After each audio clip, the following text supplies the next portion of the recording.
Hello and welcome to the state quarterfinal edition of Game On, brought to you by Homer Sons.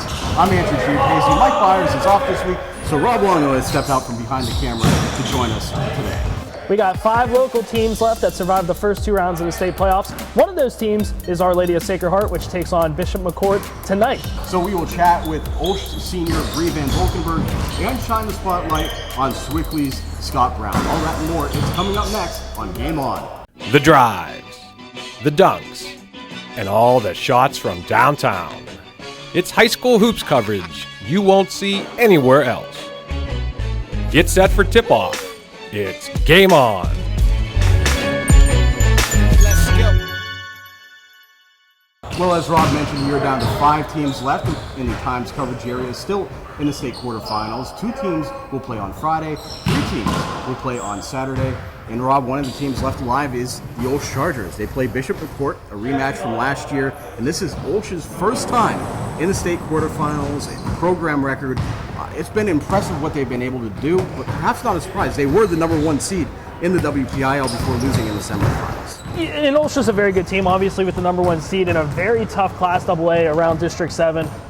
Beat out by Bishop Canevin. Bishop Canevin just lost the other day in the state playoffs. So again, very good teams. And this, like you said, this isn't the first time that Olsh and Bishop McCourt faced each other. It was the first round of the state playoffs last season. So of course, the stakes are a little bit higher. It's a semi-familiar opponent. But this year, Bishop McCourt is a very good team. A lot of players returned. You have Haley Thomas, who averages almost 22 points a game. She's only a junior. You have Morgan Instone, who's listed at 5. They are listed at 5'10" and 6 feet respectively, so it can create a matchup problem for Courtney Alexander and the rest of the Chargers. But Olsh has been outstanding defensively all season long. They were one of the best in the regular season in terms of points per game allowed in the WPIL, and they've been even better here in the start of the state playoffs. They've regrouped since that Bishop Canevin loss. In the last 2 games, their first 2 games here in the state playoffs, they've allowed 30 points and 22 points. That's ridiculous at this stage of the game. I mean, I realize that not every state qualifier is outstanding in some of these districts, but when you're allowing 26 points per game, you're doing something right defensively, and surely that'll be the key against Bishop McCourt. Absolutely, because Bishop McCourt's averaging close to 57 points a game, so Olsh wants this to be a low-scoring game. Outside of Courtney Alexander, there's a couple of other contributors for the Chargers, but it's few and far between. It's more around the 8 to 9 points. Courtney Alexander almost 16 points. So you shut down Courtney Alexander, you shut down most of Olsh and the scoring. So I look at this game and I thought about Bishop McCourt at first. Now I'm kind of going back to Olsh. If it's a low-scoring game, I like Olsh's chances. Joining us now to talk about Olsh's trip to the state quarterfinals and their game against Bishop McCourt this weekend is senior Bree Van Volkenberg. Bree, welcome to the show, and I guess the first question for you is, this is the farthest that an Olsh team has ever gotten. What's that mean to you guys, especially with such a large senior class? I mean, it's a great privilege because none of us, obviously in history, none of us have gotten to this point before, and I mean, we're a very special team. I think everyone has seen that now. So, I mean, it's great. Bree, defensively, you guys have been astounding this year. What's been so successful this season, not only in the regular season, but especially in the postseason as well? Is it the full court press you guys install? Is it the 1-3-1 defense you throw out sometimes? What is it? I would say our press is probably our main thing that kind of sets our team up as why we're so good. But our coaches push our butts every single practice, and we practice the press every practice. So I think that's what's really helped us defensively, and we all talk, and that really helps us all too. So it's interesting to see a team that hangs its hat on defense, because we're in an era where everyone likes to score and everyone wants to be in a big scoring offense. But from my understanding, you guys aren't allowed on the floor unless you play defense, right? Yeah, that's how it is. I mean, that's what we're told whenever we're freshmen. We're you're not going to play unless you can play defense. So we all have to put our hearts out on the floor on defense, and that's what the basis of our team is. So. Last season, you missed most of the season because of that torn ACL. What's it like coming back, having your senior season be this special?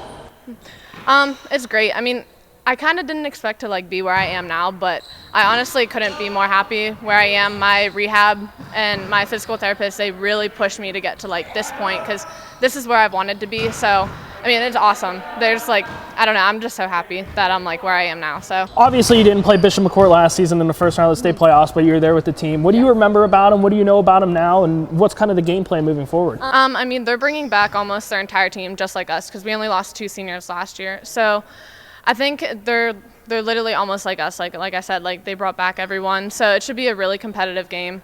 And I remember last year sitting on the bench, the game was just really intense, really close game. So we're expecting that this game. So it should be interesting.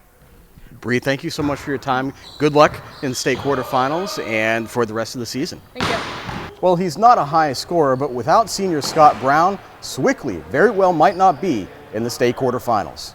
You can count the number of times Scott Brown has scored in double figures on one hand. In an era of shoot-first point guards, Brown is a throwback to pass-first point guards like John Stockton and Jason White Chocolate Williams. You know, it's interesting because in the spring, playing AAU, we talked to him, he really needed to develop scoring, and he started scoring a fair amount in the spring. And then he came back to the winter, and he's like, we got enough scores on this team. For us to be good, I need to be a pass-first guy. And what's nice about it, he's had some games where he's had bursts of scoring so people don't pay attention to him, and he can score. But he goes, I'd much rather make an assist than score any day. I think the guys respect me. They respect me because I've been here for 4 years. I know what I'm doing. And, it's nice that the guys look up to me. While Brown's not a scorer, he's an integral part of Swickley's success. His passing is precise, and he is the fulcrum of the Panthers' aggressive defense. Defensively, he goes from guarding the other team's best ball handler to guarding their best scorer to guarding a post player to doubling anybody to intercepting passes from nowhere to taking charges to at times being our leading rebounder. I mean, it's incredible the different roles he fills defensively. As a senior, Brown is a steadying force. Several times this postseason, Swickley has leaned on Brown to right the ship. His leadership is vital.